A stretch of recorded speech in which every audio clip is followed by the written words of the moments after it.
পরবর্তী বক্তা মিস্টার পলাশ বলে গেছেন যে ইরানের ব্যাটালিয়ন অর্গানাইজেশন আছে আর বাকি ব্রিগেড বা ডিভিশন নাই। It's not.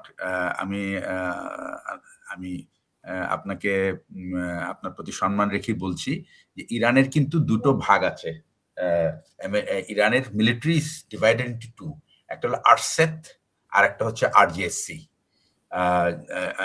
আইজিআরসি। তো আরসেট যেটা সেটা হলো আরসেটটা হচ্ছে আমি আচ্ছা ঠিক আছে, একটু ওয়েট করেন, আমি বলি। সেটা হচ্ছে যে আরসেটটা হচ্ছে যে এটা হলো কনভেনশনাল মিলিটারি। এটাতে 4টা কোর হেডকোয়ার্টার আছে এবং 10টা ডিভিশন আছে। এরপরে অনেক ব্রিগেড আছে, এর মধ্যে অনেক ইন্ডিপেন্ডেন্ট ব্রিগেড আছে। সুতরাং এটা হলো কনভেনশনাল মিলিটারি আর কি। আর বাকি যেটা আছে তাদের হলো প্রত্যেক 32টা প্রভিন্সের 2টো করে ইউনিট আছে। এটা হলো আইআরজিসির, এবং এরা বেসিক্যালি এদের কাছে পলিটিক্যাল কন্ট্রোলটা থাকে। এরা militarily equip plus political control. So এরা অ্যাকচুয়ালি ইরান কিন্তু কনভেনশনাল এবং আইআরজিসি দুটো মিলে একটা ইটস এ হিউজ আর্মি। এবং আমি বলবো যে এটা মিডল ইস্টের অন্য কোনো দেশের সাথে মানে তুলনীয় না। মানে তাদের সক্ষমতা, মিলিটারি সক্ষমতা অনেক বেশি। বাট প্রশ্নটা হচ্ছে এখানে কিন্তু মিলিটারি না, কারণ ইরান যে শক্তির বিরুদ্ধে যুদ্ধ করছে তারা কিন্তু মোট 4টা মাত্রা, আমি বলবো 4 ডাইমেনশনাল ওয়ার। একটা ফিজিক্যাল ডাইমেনশন যেটা, সেটা কিন্তু না। সাধারণত আমরা মিলিটারিতে যেটা বুঝি ফিজিক্যাল ডাইমেনশন, একটা হচ্ছে যে আকাশ, জমিন এবং ভূগর্ভস্থ। এই 3টা ডাইমেনশনের বাইরেও কিন্তু একটা নতুন ডাইমেনশন, বর্তমান যুদ্ধের ডাইমেনশনগুলি কিন্তু অন্যরকম। একটা হলো যেটাকে বলতেছে ন্যারেটিভ ডাইমেনশন, যেখানে আপনার সারা বিশ্বের মতামত, আপনার তথ্য এবং প্রচারণা, এটা দিয়ে আপনি নিয়ন্ত্রণ করেন।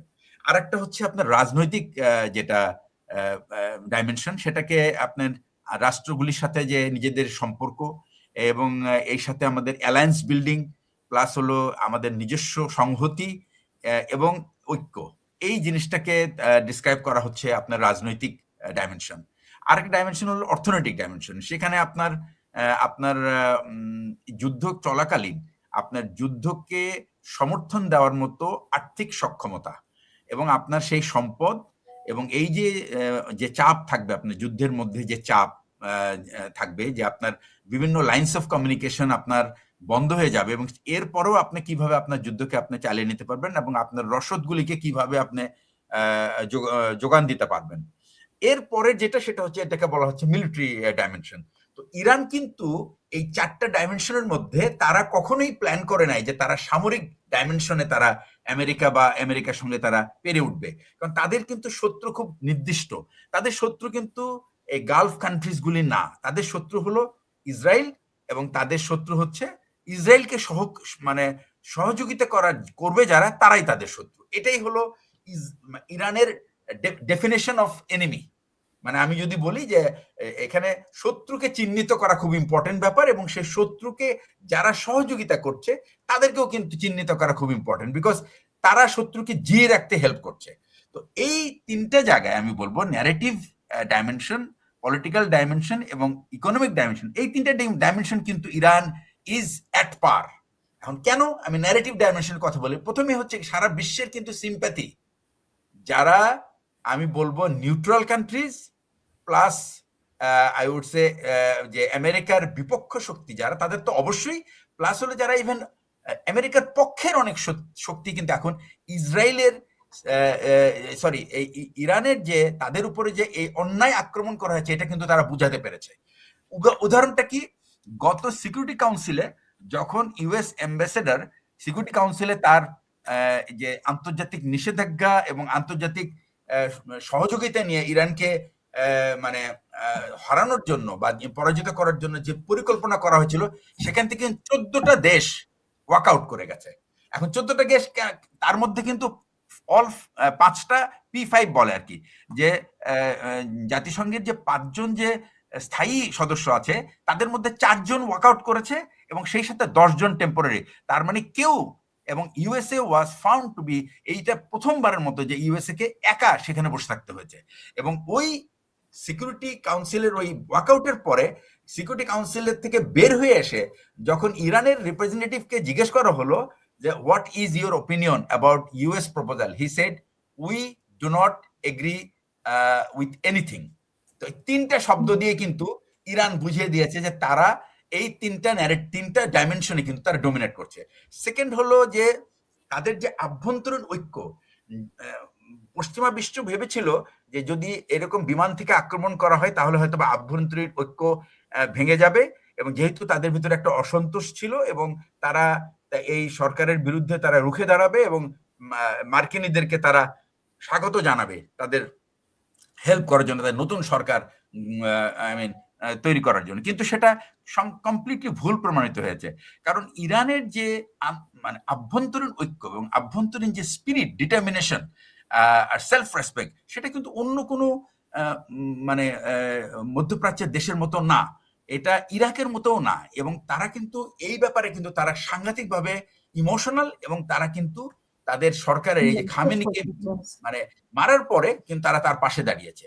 তো এটা হলো আরেকটা। সেকেন্ড হচ্ছে যে অর্থনৈতিক ডাইমেনশন, যেটা সেখানে কিন্তু ইরান ইজ অলরেডি উইনিং। কেন? তারা এ পর্যন্ত আমি বলছি 10 মার্চের মতো, যে তখন পর্যন্ত তাদের খরচ ছিল মাত্র $500 মিলিয়ন। তারা যে আর্সেনাল বা যে সমস্ত গোলাবারুদ খরচ করেছে, যা ধ্বংস হয়েছে সেটার কথা আমি বলছি না, বাট যেটা তারা খরচ করে সেটা অন দ্য কন্ট্রারি ইউএস এর কিন্তু ততদিনে প্রায় $17-18 বিলিয়ন খরচ হয়ে গেছে। ইসরায়েলের খরচ হয়ে গেছে অলরেডি $7-8 বিলিয়ন মতো। তার মানে কি, সে 500 মিলিয়নের এগেনস্টে তাদেরকে ফোর্স করছে প্রায় অ্যাবাউট 20 থেকে 30 বিলিয়ন ডলার খরচ করতে। তো এইভাবে তো তারা টিকে থাকতে পারবে না। সেকেন্ড হচ্ছে যে সারা বিশ্বের বাণিজ্য এবং যে এনার্জি যোগান, এটা কিন্তু একবার বন্ধ হয়ে গেছে, এবং এটা একটা পর্যায়ে এসে এটা ইরান এটা খুলে দিল। কার জন্য? চাইনিজদের জন্য খুলে দিয়েছে। সেকেন্ড হচ্ছে যে যারা এক্সেপ্ট ইসরায়েল এবং ইউএস এর যারা অ্যালাইজ, তাদেরকে বাদ দিয়ে বাকিদের জন্য খুলে দিয়েছে। তারপরেও কিন্তু এই ইন্টারন্যাশনাল ইন্স্যুরেন্স কোম্পানির কম্পালশনের কারণে এই এখান দিয়ে কিন্তু ঠিক মতো তেল যাচ্ছে না। আচ্ছা, এর পরের যে ব্যাপারটা সেটা হলো যে আজকের কথা আমি বলছি, সেটা হচ্ছে ইরানের একজন টপ অফিসিয়াল বলেছে যে Iran will only accept this opening of Hormuz if the petrol or the oil is paid in yuan. So এইটা কিন্তু একটা ইটস এ নিউ সিগন্যাল, এবং এটার মধ্যে কিন্তু অনেক কিছু ইনভলভ। আমি আগেও বলেছি এটা এরকম একটা আলোচনা অনুষ্ঠানে, যে এই যুদ্ধ কিন্তু আসলে সামরিকভাবে কেউ কাউকে পরাজিত করার যুদ্ধ না। এখানে কিন্তু যুদ্ধটা হচ্ছে তেলের যুদ্ধ, এবং এটা একটা অর্থনৈতিক ব্যবস্থার যুদ্ধ। এই যুদ্ধে কিন্তু ইরান কিন্তু এই যুদ্ধে আমি বলবো ইউএস এর থেকে অনেক এগিয়ে আছে, এবং এটার জয় পরাজয় কিভাবে নির্ধারিত হবে এটা কিন্তু নির্ভর করবে যে ঠিক স্বাভাবিক আমরা যেভাবে বুঝি যে একটা জায়গা দখল করে নিয়ে জয়, বা কেউ জয়ী হইলো বা কেউ হেরে গেল, বিষয়টা কিন্তু এমন না। প্রত্যেকটা দেশেরই কিন্তু আজকে যেরকম একজন আলোচক আজকে আমি শুনছিলাম যে সে হলো কাতার ইউনিভার্সিটির একজন প্রফেসর, প্লাস হলো একজন হলো ব্রিটিশ একজন সামরিক অ্যানালিস্ট। তাদের কথা ছিল that who is responsible for this crisis, এবং তারা দুজনেই ব্রিটিশ এবং সেই কাতার দুজনেই বলেছে Israel is called as a spoiler of this particular area, and USA has turned out to be a rogue state. So এই দুটো শব্দ কিন্তু আমি বলবো খুবই important and to be noted, that এখন কিন্তু ইরানকে রোগ স্টেট বলছে না মানুষ, এখন বলছে ইউএসএ কে রোগ স্টেট। আরেকটা ব্যাপার আপনি উল্লেখ করেছেন যে বিভিন্ন দেশ বলেছে তারা সিকিউরিটির জন্য শিপ পাঠাবে, কেউ রাজি হয় নাই সিকিউরিটি শিপ পাঠাতে। তারা বলছে আমরা বিবেচনা করতে পারি, বাট ফ্রান্স বলছে যে তারা মেডিটেরিয়ানেই থাকবে and they will be in the defensive role. UK has denied, এবং সাউথ কোরিয়ার জাপানের প্রশ্নই আসে, কারণ তারা তাদের অ্যাসেট এখানে, এবং চায়নাও কিন্তু বলেছে যে এসকালেশন বন্ধ করতে হবে, আদারওয়াইজ সব পার্টি যদি বন্ধ করে only then discussion can take place, otherwise it is not possible.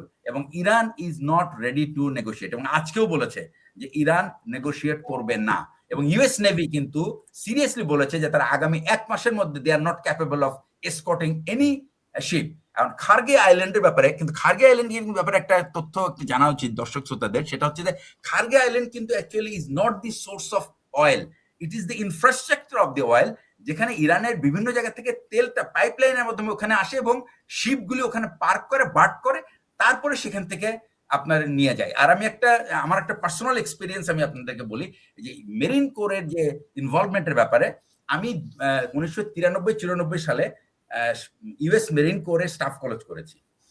সেখানে 1 বছরের ট্রেনিং ছিল এবং ওখানে দুটো আপনার এটা ওয়ার গেম হয়। These are called as the final war. তো 93-94 সালে ইউএসএ কিন্তু দুটো দেশকে কিন্তু তাদের শত্রু হিসেবে আইডেন্টিফাই করে। একটা হচ্ছে ইরান, সেকেন্ড হচ্ছে 93 সালের কথা বলছি আমি, আজকে কত 2026, রিমেম্বার 93 সালে। তো তার প্রথম ওয়ার গেমের মধ্যে আমি ছিলাম ইরানিয়ান কমান্ডার এবং আমাকে রিসোর্স দেওয়া হলো ইরানিয়ান কমান্ডার হিসেবে। আমাকে বলা হলো বন্দর আব্বাসে তুমি ডিফেন্স ক্রিয়েট করো। আমরা বন্দর আব্বাসের ডিফেন্স ক্রিয়েট করি এবং আমরা 3 দিনের এটা একটা পুরো ওয়ার গেম ছিল এবং এই ওয়ার গেমে কিন্তু আমরা ইউএস কে পরাজিত করেছিলাম as a Iranian force commander. এটার কারণটা হলো, এটা হচ্ছে যে ইরান যে টেকনিকটা অ্যাডপ্ট করেছিল, আমার সঙ্গে কিছু ইউএস অফিসার ছিল, তাদেরকেও ইরানের অংশ হিসেবে আমাকে দেওয়া হয়েছিল, কারণ আমি তো আর একাই পুরোটা প্ল্যান করতে পারবো না। তো আমার একটা প্ল্যানিং টিম ছিল এবং এটা একটা কি বলে আপনার কম্পিউটারাইজড গেম ছিল। আমরা পুরো ডেটাটা কম্পিউটারে আমরা ফিট করি এবং ফিট করার পরে কিন্তু এটা কারো কোনো কন্ট্রোল থাকে না, it will move like a normal game.